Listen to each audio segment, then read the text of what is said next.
সংবাদ সবাইকে স্বাগত জানাচ্ছি। আমি ফিরোজ তোহা। শুরুতেই সংবাদ শিরোনাম। বাংলাদেশের সর্বশেষ গুরুত্বপূর্ণ আপডেট সংবাদে আপনাকে স্বাগত। শুরুতেই সংবাদ শিরোনাম, পরে বিস্তারিত।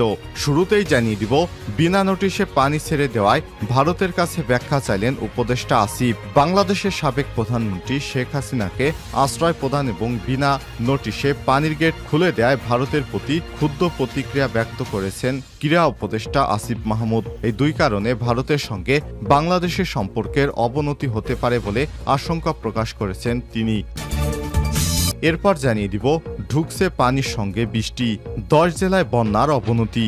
দেশের উত্তর পূর্বাঞ্চলের নদ নদী পানি হঠাৎ করে ফুসে উঠেছে। এসব নদীর পানিতে 10 জেলায় ভয়াবহ বন্যা দেখা দিয়েছে। এর মধ্যে খাগড়াছড়ির দিঘিনালা, নোয়াখালীর 8 উপজেলা, ব্রাহ্মণবাড়িয়ার আখাউড়া এবং কসবা, রাঙামাটির সাজেক, কুমিল্লার ফেনী, মৌলভীবাজার 2টি উপজেলা, চট্টগ্রামের মিরসরাই, চাঁদপুর, সিলেট এবং হবিগঞ্জে বন্যা পরিস্থিতি সৃষ্টি হয়েছে। জানিয়ে দিব, বন্যার্তদের ফ্রি ইন্টারনেট সুবিধা দিচ্ছে গ্রামীণফোন। ফেনী, কুমিল্লা, নোয়াখালী, মৌলভীবাজার, খাগড়াছড়ি, হবিগঞ্জ এবং ব্রাহ্মণবাড়িয়ায় বন্যা কবলিত এলাকায় সবার সঙ্গে জরুরি যোগাযোগ রক্ষায় বিনামূল্যে 10 মিনিট এবং 500 MB ইন্টারনেট দিচ্ছে গ্রামীণফোন। *121*5050 হ্যাশ ডায়াল করে বিনামূল্যে মিনিট এবং ইন্টারনেট গ্রহণ করতে পারবেন ওই সব এলাকার বাসিন্দারা, যার মেয়াদ হবে 3 দিন। এদিকে পাচার হওয়া অর্থ ফেরাতে যুক্তরাজ্যের সহায়তা চেয়েছেন ডক্টর মোহাম্মদ ইউনূস। শেখ হাসিনা সরকারের আমলে বিদেশে পাচার হয়ে যাওয়া তথ্যের ব্যাপারে এবং বিদেশ থেকে সব টাকা ফিরে আনতে যুক্তরাজ্যের সরকারের কাছে সহায়তা চেয়েছেন বাংলাদেশের অন্তর্বর্তীকালীন সরকারের প্রধান উপদেষ্টা ডক্টর মোহাম্মদ ইউনূস। জানিয়ে দিব, ঢাবি হল ছাত্রলীগের সহসভাপতি বাবরকে জুতার মালা পরিয়ে পুলিশের সোপর্দ। ঢাকা বিশ্ববিদ্যালয় ঢাবির জাতির জনক বঙ্গবন্ধু শেখ মুজিবুর রহমান হল ছাত্রলীগের সহসভাপতি জহিরুদ্দিন বাবরকে জুতার মালা পরিয়ে শাহবাগ থানায় সোপর্দ করেছে শিক্ষার্থীরা। এ সময় তাকে মারধরও করা হয়। গত রাত 9টার দিকে বিশ্ববিদ্যালয়ের দক্ষিণ ফুলার রোডে স্টাফ কোয়ার্টারের একটি বাসা থেকে তাকে ধরে নিয়ে আসে শিক্ষার্থীরা। এরপর রাত 12টার দিকে তাকে পুলিশে দেয়া হয়। এবং সর্বশেষ জানিয়ে দিব, আনিসুল হকের ছোঁয়ায় বিচারাঙ্গন চালাতেন তৌফিকা করিম। বিচার বিভাগের সিন্ডিকেট তিনি। অ্যাডভোকেট তৌফিকা করিম একাধারে একজন আইনজীবী, মানবাধিকার কর্মী এবং ব্যাংকার। আইনাঙ্গনে পরিচিত সাবেক আইনমন্ত্রী আনিসুল হকের ঘনিষ্ঠজন হিসেবে তাদের ঘিরে নানা মুখরোচক গল্প হতো আড়ালে। এই আনিসুল হকের ছোঁয়ায় তৌফিকা করিম ছিলেন বিচারাঙ্গনের অঘোষিত নিয়ন্ত্রক। উচ্চ আদালত থেকে নিম্ন আদালত সব জায়গায় তার বিচরণ ছিল সর্বক্ষেত্রে। গড়ে তুলেছিলেন বিচার বিভাগ নিয়ন্ত্রণের নিজস্ব সিন্ডিকেট। গুরুত্বপূর্ণ মামলায় প্রভাব খাটিয়ে নিজেদের ইচ্ছেমতো রায় বসাতেন তারা। জামিন করেছেন অনেক চাঞ্চল্যকর হত্যা মামলা দুর্দর্শ আসামিদের। এসব কিছুই আইনমন্ত্রী আনিসুল হকের ইশারায় করতেন এই মহিলা। প্রিয় দর্শক, এতক্ষণ শুনছিলেন সংবাদ শিরোনাম, এবারে বিস্তারিত। তবে তার আগে বন্ধুরা, অনুরোধ থাকবে সংবাদটিতে একটি লাইক দিন। আর এই চ্যানেলে আপনি নতুন হয়ে থাকলে আমাদের সংবাদটি দেখতে দেখতে চ্যানেলটি সাবস্ক্রাইব করে রাখুন। কমেন্ট করে জানিয়ে দিন বন্ধুরা, আপনি বিশ্বের কোন দেশ থেকে আমাদের সংবাদটি দেখছেন এবং শুনছেন। জানিয়ে দিন এই সংবাদ সম্পর্কে আপনার মূল্যবান মতামত। এবারে বিস্তারিত।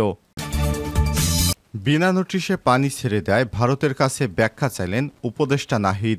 বাংলাদেশের সাবেক প্রধানমন্ত্রী শেখ হাসিনাকে আশ্রয় প্রদান এবং বিনা নোটিশে পানির গেট খুলে দেয় ভারতের প্রতি ক্ষুব্ধ প্রতিক্রিয়া ব্যক্ত করেছেন ক্রীড়া উপদেষ্টা আসিফ মাহমুদ। এই দুই কারণে ভারতের সঙ্গে বাংলাদেশের সম্পর্কের অবনতি হতে পারে বলে আশঙ্কা প্রকাশ করেছেন তিনি।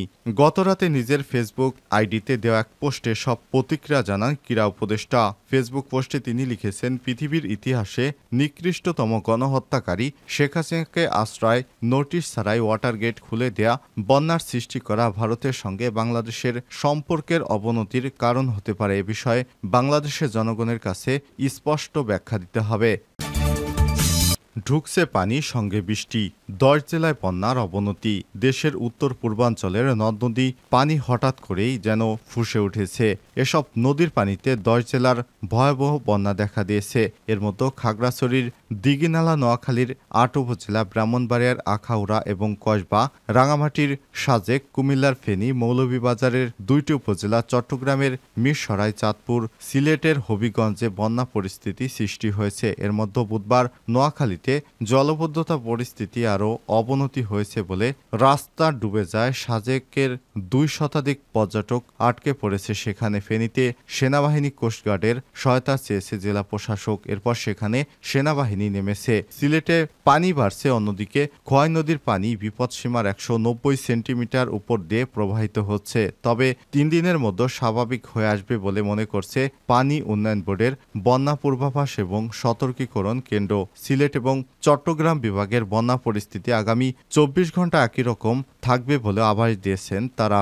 বিস্তারিত কালবেলার প্রতিনিধিদের পাঠানো সংবাদে। খাগড়াছড়ি, টানা বর্ষণে খাগড়াছড়িতে এবার বন্যা হয়েছে। ২১ দিনের মাথায় এ নিয়ে তৃতীয়বারের মতো বন্যা দেখা দিল জেলায়।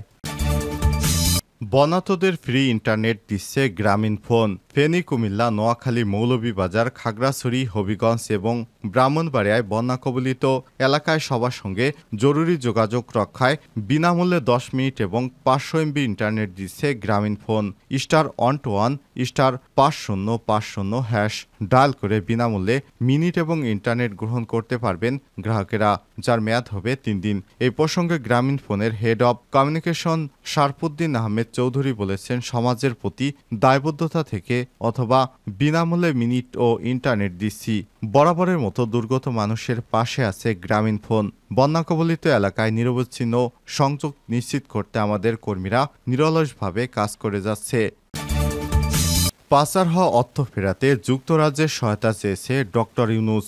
অন্তর্বর্তীকালীন সরকারের প্রধান উপদেষ্টা অধ্যাপক ডক্টর মোহাম্মদ ইউনূস বাংলাদেশ থেকে যুক্তরাজ্যে পাচারকৃত অর্থ ফিরে আনতে দেশটির সরকারের সহযোগিতা চেয়েছেন। গতকাল বুধবার রাষ্ট্রীয় অতিথি ভবন যমুনায় বাংলাদেশে নিযুক্ত ব্রিটিশ হাইকমিশনার সারা কুক প্রধান উপদেষ্টার সঙ্গে সৌজন্য সাক্ষাৎ করেন। এ সময় ডক্টর ইউনূসের পাচার হওয়া অর্থ ফেরত আনার বিষয়ে ব্রিটিশ সরকারের সহযোগিতা চান। বৈঠক শেষে প্রধান উপদেষ্টার প্রেস সচিব শফিকুল আলম ফরেন সার্ভিস একাডেমিতে ব্রিফিংয়ে সাংবাদিকদের এসব তথ্য জানান। শফিকুল আলম জানান, আমরা বৈশ্বিক বিভিন্ন প্রতিষ্ঠানের মাধ্যমে জানতে পারছি যে শেখ হাসিনা সরকারের সময় বাংলাদেশ থেকে প্রচুর টাকা বিদেশে পাচার হয়ে গেছে। যুক্তরাজ্যে বিপুল সংখ্যক মানুষ বাড়িঘর তৈরি করেছে। পাচার হওয়া এই বিপুল পরিমাণ অর্থ কিভাবে ফেরত আনা যায় সে বিষয়ে ব্রিটিশ সরকারের সহযোগিতা চেয়েছে ডক্টর মোহাম্মদ ইউনূস। তিনি বলেন, সরকার পাচার হওয়া অর্থ ফেরত এনে দেশ পুনর্গঠনের কাজে লাগাতে চায়।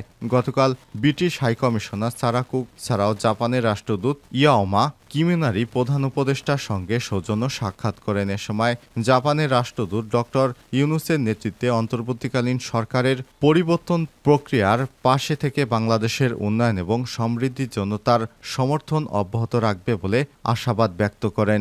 ডক্টর মোহাম্মদ ইউনূসকে ফ্রান্সের প্রেসিডেন্ট এর অভিনন্দন। বাংলাদেশে অন্তর্বর্তীকালীন সরকারের প্রধান উপদেষ্টা ডক্টর মোহাম্মদ ইউনূসকে অভিনন্দন জানিয়েছে ফ্রান্সের প্রেসিডেন্ট ইমানুয়েল ম্যাক্রো।